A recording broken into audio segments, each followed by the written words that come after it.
देवेंद्र, क्या अब वैसे तो ये कहानी कब से चल रही है नहीं कहा जा सकता पिन पॉइंटेडली, लेकिन प्रमुख वजह क्या है इस मोह भंग की नीतीश कुमार की? सौरभ, जवाब देने से पहले एक अपडेट देते हैं आपको जी। कि आपने जिस बैठक की बात की थी गृह मंत्री अमित शाह की, जो बैठक चल रही थी उसमें अमित शाह भी अब पहुंच चुके हैं। उनका जो पहले का मीटिंग था, मीटिंग खत्म करने के बाद वो पहुंच चुके हैं। और आप अंदाजा लगाइए कि बीजेपी एक्सटेंशन बिल्डिंग में इस बैठक का करना, सिर्फ और सिर्फ 4 नेता जिसमें मौजूद हों, ये बैठक आराम से गृह मंत्री अमित शाह के घर पे हो सकती थी। जैसे कल रात में बैठक हुई, बीजेपी अध्यक्ष जेपी नड्डा घर पे हो चुकी थी। लेकिन बीजेपी एक्सटेंशन बिल्डिंग में आकर करने का मकसद ये है कि कार्यकर्ताओं को ये मैसेज दिया जा रहा है कि इस निर्णय पर पहुंचने से पहले कार्यकर्ताओं का जो भी सेंटिमेंट है उस पर बीजेपी मंथन कर रही है।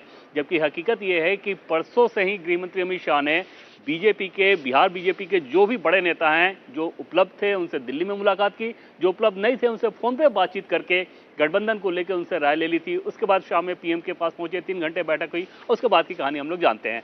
दूसरी तरफ नीतीश कुमार के बारे में बात करें तो जो बात मनजीत सिंह जी कह रहे थे कि मीडिया ने ऐसा चला दिया, मीडिया ने जिस बैठक की बात वो कर रहे हैं वो तो कुछ सेलेक्टेड मीडिया नहीं चलाया था, सबने नहीं चलाया था, एटलीस्ट इंडिया टीवी ने तो नहीं चलाया था। लेकिन सबने ये कहा था कि ललन सिंह हटाए जा रहे हैं, और ये सूचना भी जेडीयू के नेताओं ने ही दी थी। मीडिया को जानकारी कहां से आती है? ऑफ रिकॉर्ड ये जानकारी दी गई थी और बाकायदा ये बताया गया था कि जेडीयू के अधिकांश नेताओं की ये राय है कि ललन सिंह अब आरजेडी खेमे में जा चुके हैं एक तरह से मनोवैज्ञानिक तौर पर, और बार बार वो चाहते हैं, नीतीश जी के ऊपर ये कह रहे हैं कि तेजस्वी को सीएम बना दिया जाना चाहिए और आपको देश में घूमना चाहिए। इस बात को लेकर ही उसके बाद जेडीयू के भीतर एक बड़ा खेमा ये चाहता था कि ललन सिंह को राष्ट्रीय अध्यक्ष के पद से हटाया जाए। मीडिया ने उसे रिपोर्ट किया और वही हुआ। उसके बाद से आप समझ सकते हैं कि नीतीश कुमार को अगर ये बात समझ में आ गई कि हमें अपदस्थ किया जा रहा था, तो उसके बाद उनका अगला कदम क्या होगा। और नीतीश कुमार की कार्यशैली को सौरभ आप शुरू से देखें तो आपको समझ में आएगा कि एक बार अगर वो मूड बना लेते हैं तो फिर फैसला कर लेते हैं, और फिर रिग्रेट करना होता है तो 6 महीने बाद, 1 साल बाद, 2 साल बाद कभी भी रिग्रेट कर सकते हैं, लेकिन उस समय वो पीछे नहीं हटते। दूसरी तरफ बीजेपी के कार्यकर्ताओं की जो बात हम लोग सौरभ कर रहे हैं कि बीजेपी की जो चिंता थी या अभी अगर है तो सिर्फ इस मैसेजिंग की कि हम अपने कार्यकर्ताओं को कैसे ये समझाएं कि आपके स्वाभिमान का ध्यान रखा गया। और ये प्रक्रिया चल रही है सौरभ। आपको याद होगा कि पटना में जिस प्रकार से बीजेपी कार्यकारिणी की बैठक के दरमियान नीतीश कुमार ने भोज रद्द किया था, और उसके बाद 2013 में फिर अलग हो गए, फिर बाद में जुटे, फिर 2 साल पहले अलग हो गए हो जाना, ये सारी चीजें बीजेपी कार्यकर्ताओं को चोटिल करते रही हैं। वहां पर बीजेपी नेतृत्व को यह समझाना है उन कार्यकर्ताओं को कि क्योंकि आपको आगे का भविष्य भी देखना है, आगे का भविष्य इस रूप में कि बीजेपी ये मानकर चलती है कि आगे की पॉलिटिक्स आरजेडी वर्सेस बीजेपी ही होनी है। और वहां पर जो नॉन यादव ओबीसी वोटर है, जो जिसके सबसे बड़े नेता नीतीश कुमार बिहार में हैं, उन वोटर्स को यह मैसेज दिया जाए कि उनका विकल्प जेडीयू के बजाय अब बीजेपी हो सकता है अगर आरजेडी से फाइट करनी है तो। और उसी की पूरी कवायद सौरभ चल रही है।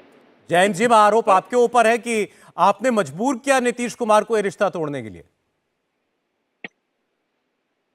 अब ये तो आप एक निष्कर्ष बता रहे हैं जो हम तो निष्कर्ष पर पहुंचे मेरी भी हुए हैं, आप जानकारी ही में लोग उससे इनकार कर रहे हैं।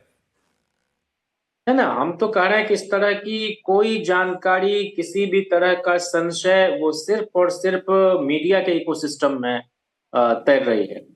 हम तो ये मानते हैं कि भाई हमारे नेता जो हैं सामाजिक न्याय, सामाजिक सद्भाव और गांधी, गांव और गरीब को केंद्र में रख के राजनीति करने वाले इस देश के राष्ट्रीय नेता हैं।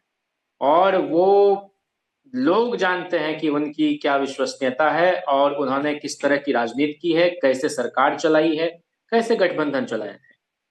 हम बहुत आश्वस्त हैं और हम इस बात को लेकर किसी तरह के भ्रम में नहीं है कि हमारी सरकार ने जिन मुद्दों के साथ जनता के साथ 2020 में करार किया था, वो सारे अहम वायदे तेजस्वी जी ने अपनी प्रतिबद्धता के चलते पूरा किया है। हमने मैनिफेस्टो का नाम भी प्रतिबद्धता पत्र रखा था, आपको ध्यान होगा।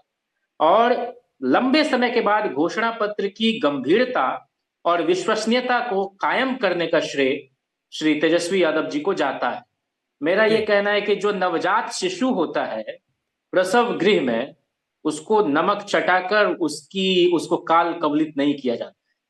हमारा जो मोर्चा है वो शैशवावस्था में अभी बमुश्किल एक साल 1.5 साल हुए हैं, तो लोगों की उम्मीदें उसकी तरफ लगी हुई, इंडिया की तरफ। जी कि इंडिया के जो कोर वैल्यूज हैं, संवैधानिक मूल्य हैं, लोकतांत्रिक मर्यादा है, उसको यही बचाएगा, इस देश को वापस पटरी अच्छा, पर मुझे लाएगा। आपको रोकना पड़ रहा है, समय मेरे पास खत्म हो गया, लेकिन इंडिया गठबंधन पे चूंकि बंगाल का भी जिक्र आ गया, पंजाब में आम आदमी पार्टी के साथ जो हुआ उसका भी जिक्र आ गया, और हमें तो लग रहा है कि पटना बिहार में भी वही हो रहा है। तो ये जो गठबंधन की बात थी, प्रेम शुक्ला जी, इस पर क्या टिप्पणी होगी आपकी? हम कभी मन में 6-5 नहीं प्रेम जी, रखते। प्रेम जी, देखिए, प्रेम स्वयं शुक्ला। जिज्ञासु जी कह रहे हैं कि नवजात शिशु को जो है वो नमक चटाया जा रहा है। अब स्वयं जिज्ञासु जी कह रहे हैं कि नवजात शिशु को जो है नमक चटाया जा रहा है, तो इंडी गठबंधन, इंडी अलायंस जो है वो तो जो है आरजेडी जेडीयू के गठबंधन से ज्यादा नवजात है। अब उसको ममता जी भी नमक चटा रही हैं, उसको केजरीवाल जी भी नमक चटा रहे हैं, उसको आप लोगों की खबरों के अनुसार जो है यहाँ से भी नमक चटाए जाने की स्थितियां हैं। तो नमक चाटने के बाद नवजात शिशु कितना बचेगा, जिज्ञासु जी ही बताएं। ठीक।